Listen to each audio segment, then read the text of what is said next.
Welcome to the second episode of Anya, or Enya. There's a second guy here too. I'm playing.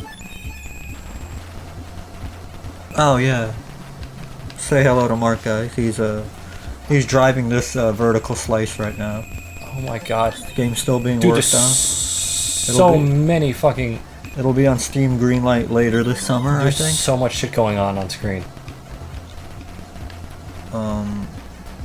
I'm gonna be doing a beta in August, September. We're gonna be pushing it to Steam Greenlight. Right now we have a Patreon, and we hope to get enough money from the Patreon and the Steam Greenlight sales to get the Kickstarter started. And then hopefully that'll give us the boost we need to hit Indiegogo hard right out the gate. Get this game into your hands as quickly as possible, guys. I hope you're enjoying what you're seeing right now. Remember, this is pre-alpha footage. Graphics are not final. Dude. Sound is not final. We want to give a shout out to all the 8-bit artists that helped us with this one. But that death was final. I don't think I brought up that thing before. Mark, just focus on the game. Focus on the game, okay. Yeah, I'm talking about the game right now. Alright, okay. Yeah, so we got some of the hottest 8-bit artists in the biz right now. Name some. MC Griddles, Shark Tank. Let's make Griddles. Let's see, who else? Survivor, Lady Bleep Bloop. Bob's Burgers. Bob's Burgers, definitely. The Cleveland Show. American Dad. We got the whole Fox Sunday Animation Domination lineup doing music for this group. I want to thank you guys for that. Shout out to them. Check out them on Twitter and Instagram and Patreon.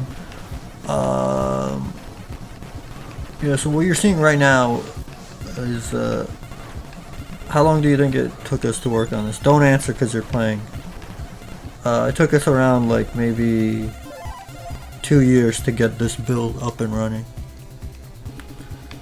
A lot of inspiration from, the go-tos everyone talks about. You can tell right now, this boss battle, very Dark Souls-ish. So shout out to Dark Souls, shout out to Demon Souls, shout out to Bloodborne, shout out to Hidetaka Miyazaki. It's that design permeates every single aspect of this game. What else? Of course, it's got that old school Nintendo feel, but it plays better than old school Nintendo games. We're not the type to look back at our childhood with rose-tinted glasses. We know those games were fun back then, but we were kids. And now we're adults, and now we can bring those lessons that we've learned from those years on to these games and try to make something that's a little bit better than those games, You agree with me? Don't answer because you're still playing. Yeah, so like... You see that little purple stuff in the background? That is another shout out to one of our biggest influences. The Joy Division album cover that everyone wears on their shirts. That no one's ever fucking listened to, except that one song, Love Will Tear Us Apart. Which brings me to our next major influence, Hideo Kojima.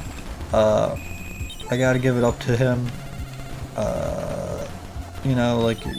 His games like Snatcher. I'm more of a Snatcher guy than an MGS guy. I'm more of like a Zone of Enders guy. I'm not really into like his most popular stuff, but it's cool, whatever.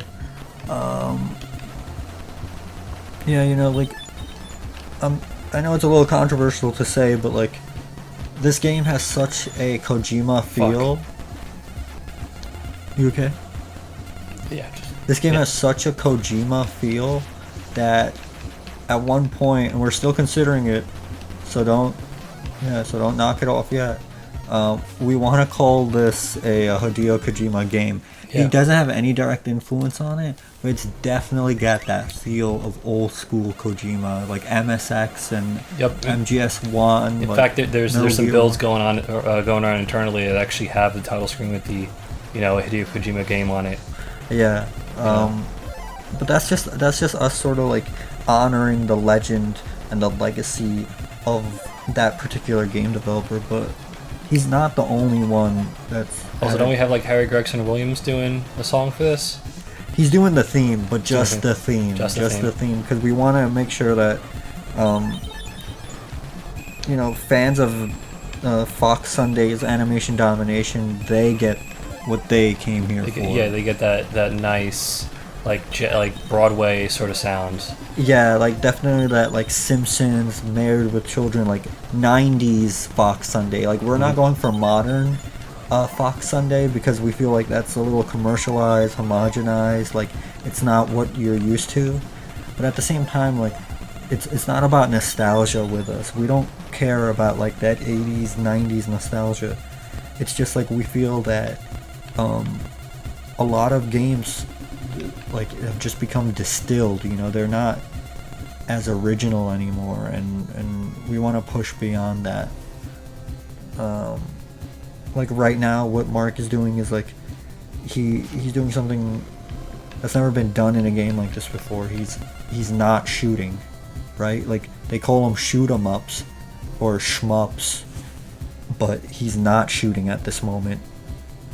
And watch, and then he's shooting, and like that right there is speaking to our philosophy, right? What do you think? Yeah. Because you wouldn't call it a not shoot 'em up, because it's like, what's that? What do? You just fly around? That could be anything. That could be, yeah, that can literally be anything. That could be homework. Yeah. And the thing is, I'm glad you brought that up. That term. Homework unless you're at like a police academy or something. No, they get regular homework too. They get Pretty regular boring homework, too. shit too, yeah. But I'm talking about like Southern police academies. Southern Police Guys. Okay, yeah.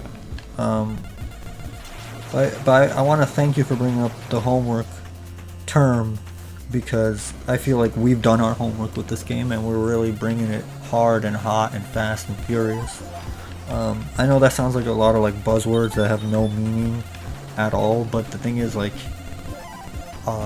you have to believe us when we say this. Like, we are true gamers. Like to the point where we don't even call ourselves gamers, we call ourselves players, because that's what we're doing. We're just playing and having fun and changing the industry and changing the way that people look at games. Like a lot of people saw this game and said, oh, this is perfect for VR. And do you remember what I said when they said that? I said, what's VR? Like, what is that? And it wasn't out of ignorance. It was a rhetorical question. It was because... answer. Oh, yeah, that was a question, yeah. You're right. Yeah. But you answered it with a I question. said, what is VR? Yeah, that's a question. Yeah. Thanks for trying to call me out on that, though, but I'm glad that I was right.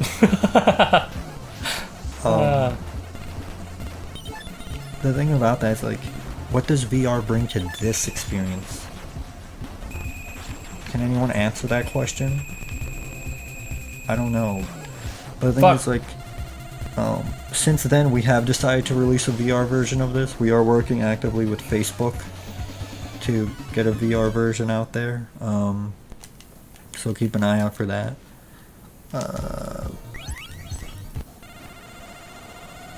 Are you okay? It seems like you have something to say. Do you want to say something? This game is hard. Speak on that. Speak on that? Mm-hmm. Alright, I'll spit a few bars on that. This game is hard, and it's not because this game was originally designed to eat people's quarters. It's hard because we know what players want. Players don't want to have their hands held. They don't want to have their story spoon-fed to them. When you press start in our games, you're playing the game. No cutscenes, no garbage, no DLC, no season passes. None of that BS, okay? We actually thought of going no graphics at one point. Look, there's been some phenomenal movement in the no graphics scene, but the thing is, this is not the game for that. We do have a game for that. It's coming up soon. Check out the Patreon, follow us on Kickstarter, hit up our Facebook, our Twitter, our Instagram, our Kickstarter, our Patreon, and all those other things. Because this is the end of the episode, and we'll see you in the next episode. See you guys.